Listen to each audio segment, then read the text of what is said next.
conversation, talking about locations. In, on, under.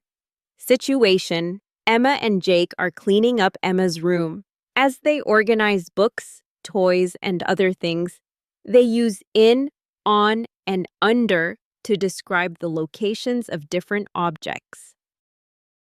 Thanks for helping me clean my room, Jake. It's such a mess. No problem. Where should I start? You can help me organize the books. Some are on the desk, and some are in the bookshelf. All right. Oh, look. There's a book under the chair. Oh, that's my favorite book. I was looking for it. Please put it on the bookshelf.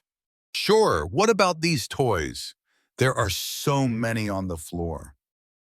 Yeah, let's put them in the toy box. Good idea. Oh, wait. There's a teddy bear under the bed. Oh no, that's my little brother's teddy bear. He always hides it under the bed. Maybe he thinks it's a secret place. I'll put it on his bed. Thanks. Now let's organize the school supplies. My notebooks are on the table, but my pencils are in my bag. Okay, I see a pencil under the chair. Oh, that's mine. I must have dropped it earlier. Can you put it in my pencil case? Sure. Oh, and your bag is on the chair. Do you want me to put it on the shelf?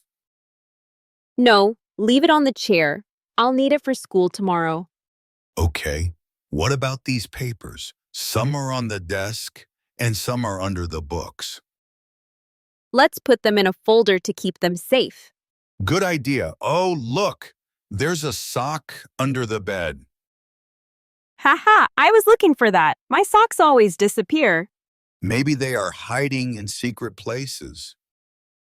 Haha, maybe. Thanks for helping. Now my room looks much better. No problem. It was fun organizing things with you.